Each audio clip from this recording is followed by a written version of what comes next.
Hello, and welcome to this week's episode of URC Unloaded. My name is Tom Shanklin, and I'm joined, same every time, by, I'll do my full names now, John Adam Barclay and Stephen Ferris, a man with no middle name.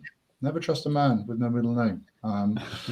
Boys, this is live, so please do not swear. How you all doing? John, I heard you had an issue with the doctor. All cleared up, mate? Back wearing those Speedos? Yeah, no, seriously, are you all right? Are you all right? I'm not worried about it. You sound sick. Okay. We had a few Saturday Shanks, and you sound terrible for it. I'm trying a new voice. Get a lot of feedback saying how sexy it is. Real crap. I'm gonna do a version of Mustang Sally in a bit. Stevie, how are you? All right? Yeah, not too bad, thank you, Tom. Good man. Well, today's show, we've got the usual stuff. We've got the weekend's chat about the rugby. We've got rants of the week, which I'm really struggling for, probably just because I'm a great guy and I try and find the best in everyone. We've got the fashion police as well, which again, lots of up their game, so there's not many choices, and presenter's choice.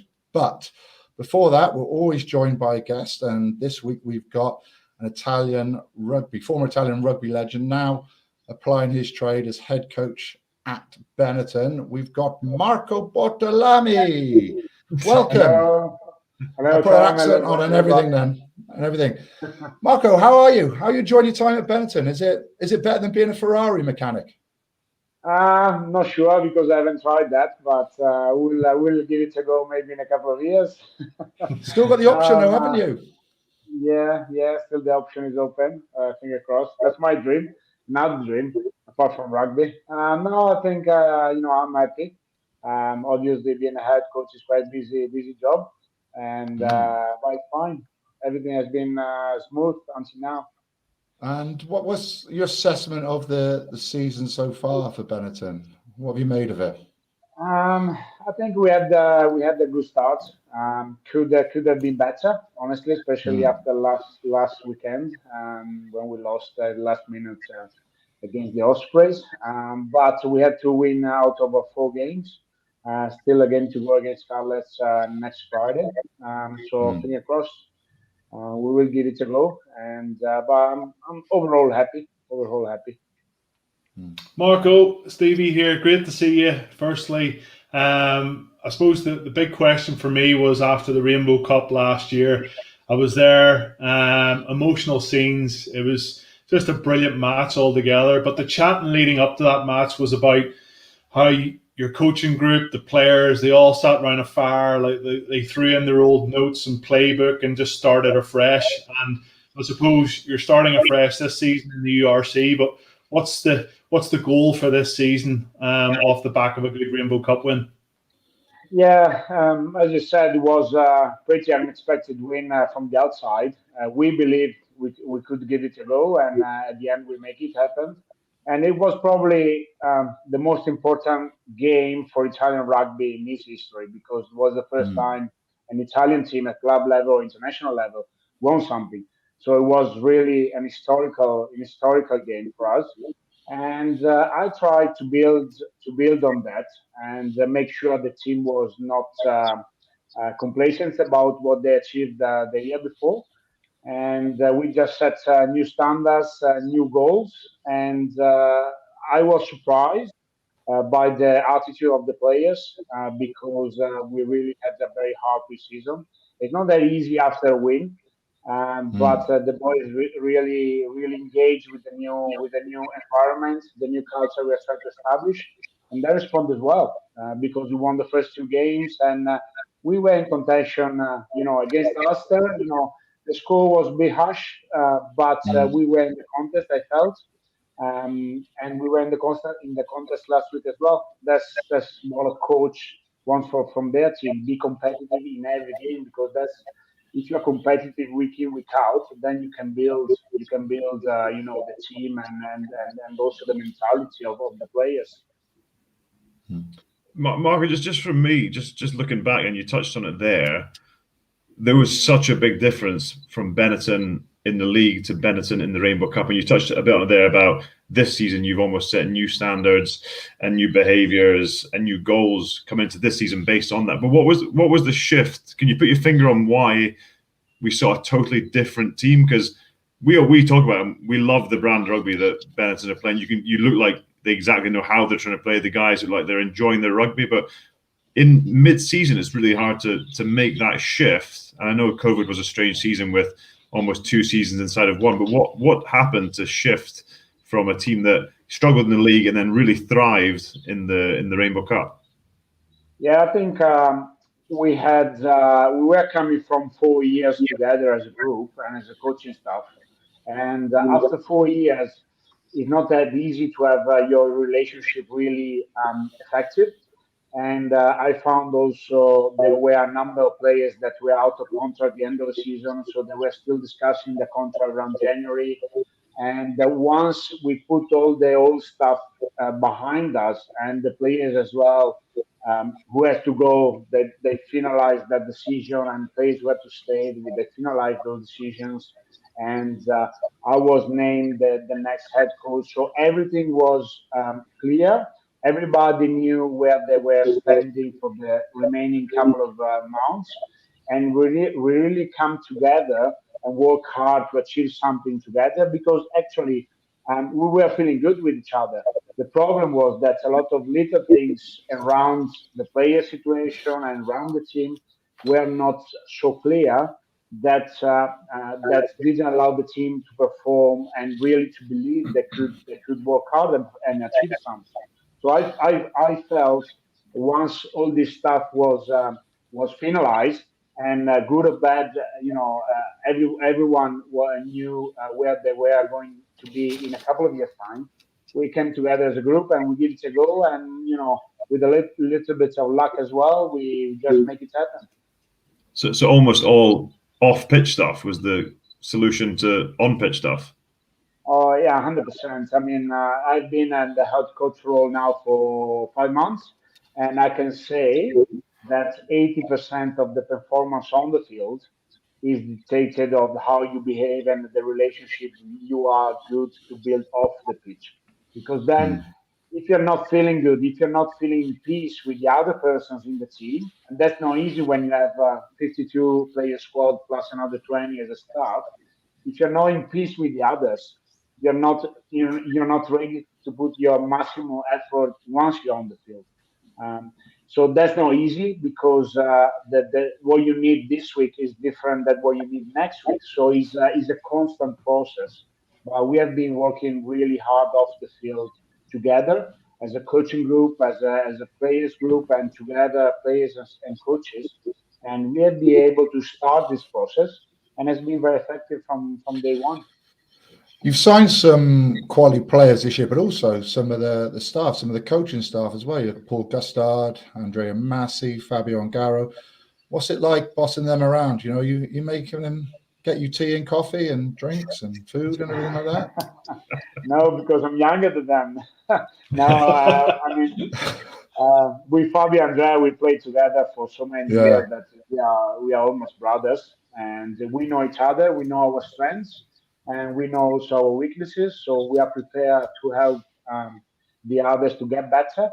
And with Ghazi, everything happens very fast, because I had the chat with him about a defensive coach, and Mm. just to know if he knew someone.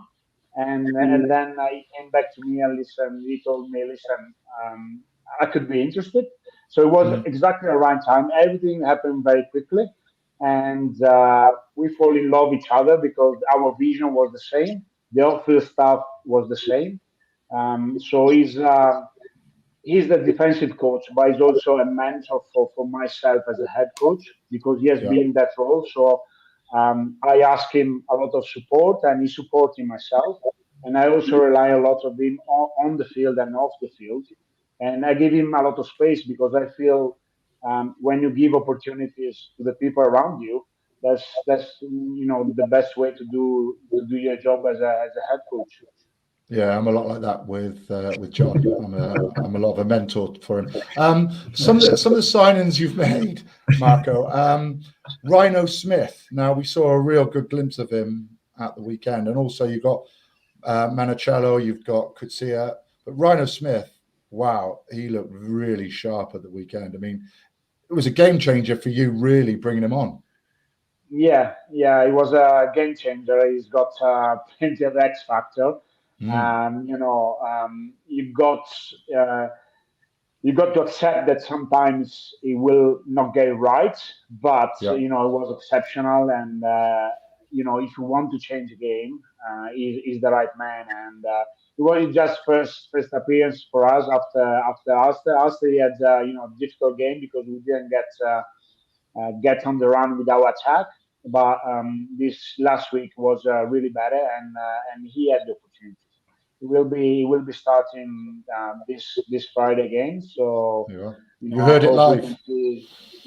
So I hope. Do you want to do the rest of the team as well? No, the rest. Okay. Marco, listen. We got a lot of young Italian players coming through, like Menocello, you said. Yeah. And they've been performing, in the first few games. So I will support that. I was a very young Italian captain, so I'm prepared to support young players that show they work hard enough and they deserve a chance. Marco, last question from me here. You briefly touched on it regarding the really difficult pre-season. Something you associate with the Italian national side and Italian club teams is that, the team talk with Ireland and with Ulster over the years, it was always, go hard for 50 or 60 minutes, and in the last 20 minutes you'll get on top of them and you'll score a few points. But that hasn't been the case with Benetton this year. In actual fact, against Ulster, you were definitely the stronger team in the second half. The first couple of games as well, last minute drop goals, and you're hanging in there in games. Has it been more of a mental thing as well in pre-season to say to the players that you have it in you, you've got that capacity in you to win the big games, and not that mentality that was seen with Italian sides in previous years? Yeah, I think fatigue has two elements. You have a fitness element, which is something objective, so you need to train hard. And then there's also a mindset element that when you start to feel fatigue, you are ready to carry on and keep pushing. And we work hard on that. We have 100% proactive environment, positive environment. So I want everybody to look for solution when we have a problem. So we are very positive. We don't focus on mistakes, errors.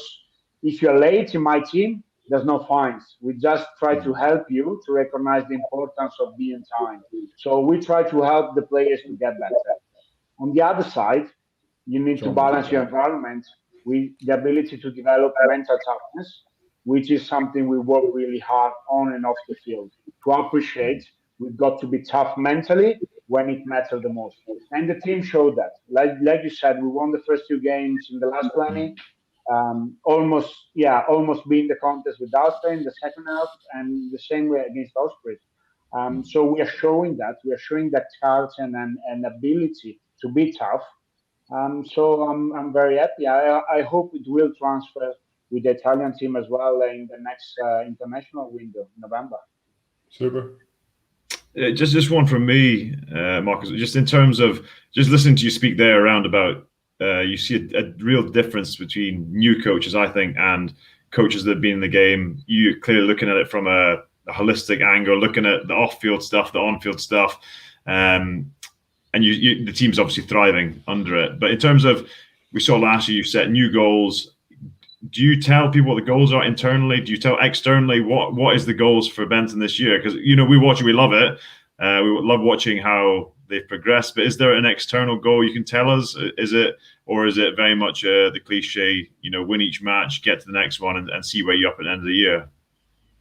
Yeah, I think it could be a cliche, but it's not cliche in our environment. So we are trying to win the next game and be competitive. That's the only way I believe you can achieve big results. Then you need a big goal, and our big goal is to achieve the playoffs, and then so on, if you can do it. So, because I believe if you have a big goal, once you reach it, then you're ready to fight for it. So, for example, if you want to win the league, and so your goal has to be achieve the final. If you don't want to win the league, you're not giving to go 100% in the final, so you don't believe you can really win 100%. So we had big goals like to make the playoff and win a game, but I believe if you take care of the process week in, week out, and you try to win the next game, then winning or really fight for the next hinge becomes second nature to your group, and then your belief grows with the wins you get through the process, and then you're ready for big goals. So it's something that I feel is something that you need to manage very careful, big goals and process, stuff like that.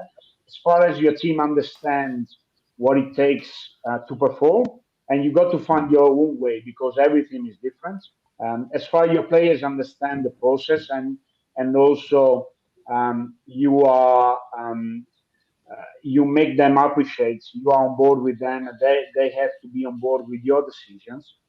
I feel you're in the right pathway to make it happen.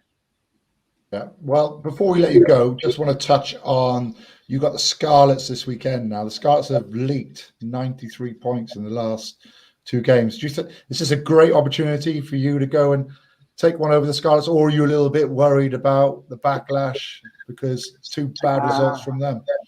Yes, always not worried, but I always respect opposition, especially because after big losses, you want to bounce back. So mentally, it's the easiest game for them. Play back at home after a big loss, they want to prove they're better, and they are better than that.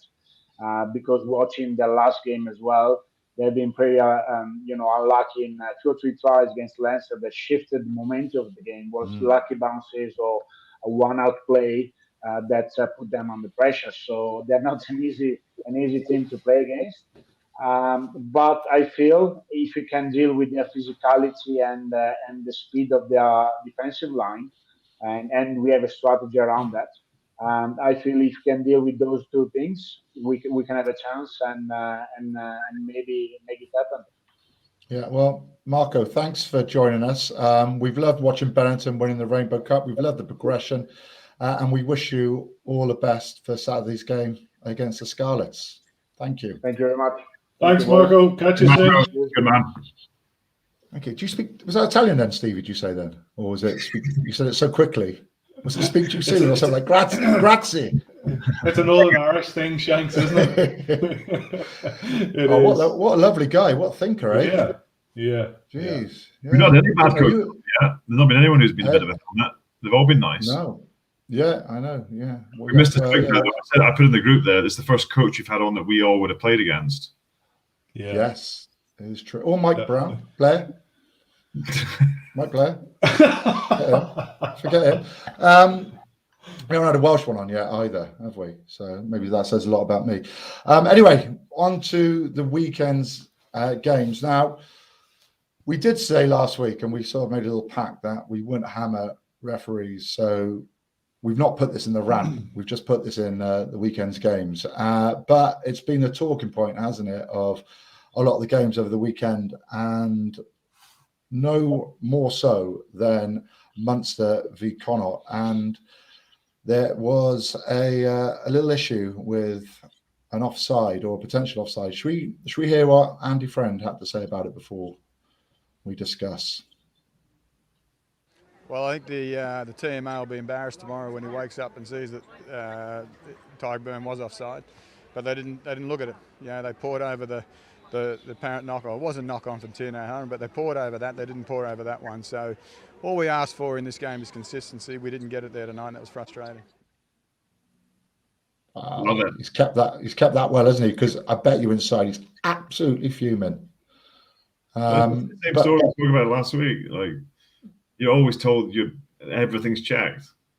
Clearly not. You know what I mean? It must be infuriating as a coach. Here it is. Here, now, Stevie, were you covering the game, Stevie? No, I wasn't, but I watched every minute of it. And do you know what? Connacht were the better side. They played with their head a lot more. Cardi at out half played positionally much better, much more astute. Their kicking game was good. And then this decision by the referee, and I love Andy Friend's honesty. Like, I really love his honesty there. And I hope more head coaches would come out and speak about decisions after the game, because not only is it good talking points for us, but he's 100% right. Like, And Yeah. and he said a few other things that weren't in that interview. One of those being that there was a lack of process undertaken. There was no process undertaken. Let's put a full stop after that. The ref, Chris Busby, had a bit of a shocker. They were more concerned about the grounding of the ball from the kick, actually, from Tadhg Beirne. And yeah, the TMO, Brian McNeice, unfortunately got it wrong. And Andy Fred wants an explanation of the decision. The explanation is that the referees got it wrong. Simple as that. Yeah, no, it's. I mean, hopefully we'll get a chance to see the clip later. But the worst thing is, like, you can understand decisions where it may be a 50-50. Was the ball grounded before the foot was in touch? It's a call that either TMOs or refs have to make. But when it's so clear cut, when it's obvious to the eye, I think we're going to see it now, that a player is in front of the kicker. Like, you can see it here. When that's slowed down, it's made even more obvious. It's these results, these decisions, should not be getting made wrong because it's too clear. This is the perfect one, isn't it? Yeah, like he's a yard offside. And just looking at the clock, 38 minutes and 30 seconds on the clock. They score the try.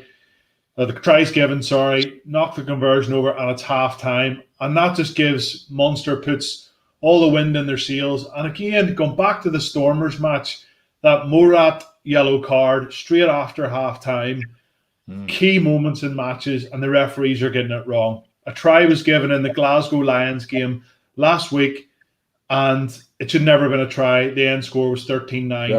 And it's week in, week out, over and over again. You don't mind referees making mistakes, but when there's a referee, a touch judge, two linesmen or women, surely we'll have to get these decisions right. And we know we want pace and tempo and referees to make decisions on the spot. But if there's any doubt, Shanks, why not check it? Why not?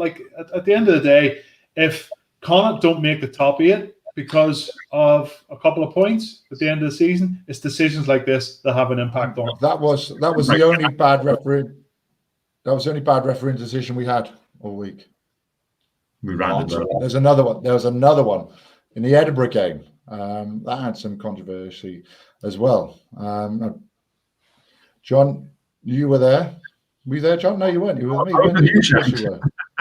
Well, he was working with you, Shanks. First off, that's a great step. That's where my voice has gone. It's because I had to do most of the talking because John loves hammering sweets. 2 bags of Haribo, like 10 minutes. Yeah, that. Yeah, I saw that. I watched it live, and for me, that's a try. Yeah. Try for me all day. If you're going to give the try in the Glasgow game where it doesn't even get on the line, and you don't give these, the inconsistencies are what teams are looking at. Thinking that you're looking at, he's not stopped. You're allowed to reach one time. He's not reached yet. He reaches one time while he's still moving. That's for me. That's not even like a. Some decisions are. That could go either way. You could almost forgive it. It could go this way. Sometimes with collisions and stuff, which we saw in some of the games, head knocks, all this sort of stuff. You can sort of see when it's a high tackle. There's mitigating factors. There's no mitigation there. Maybe we get a referee here 1 week once we've thrown them under the bus to explain the decisions. But that for me is clear try. Yeah, and again, it's 17-10. The game finished 17-10. So. If that try is given and the conversion is knocked over, it's a different ball game. The Bulls are struggling at the minute to get points on the board in the URC, and they need those decisions to go their way. It's very frustrating as a commentator or as a pundit working on the games. But speaking to fans are walking out the gates of their stadiums, cursing referees and refereeing decisions because they continually get them wrong. And it's so frustrating. I know I've gone on a bit of a rant, but this needs to be talked about and this needs to be addressed by the referees. This cannot continue the whole way throughout the season. It's hard to see how they're making so many mistakes. Is it pressure? Is it because it's new to them? Is there too much pressure during games? Because you know what can happen. If you're at home like this, you see a decision, it's easy to make. But when you're caught up and you're studying the game and you're worrying about other things, you're worrying about whether the grounding was right, whether you've made the right decision on that, you just forget. So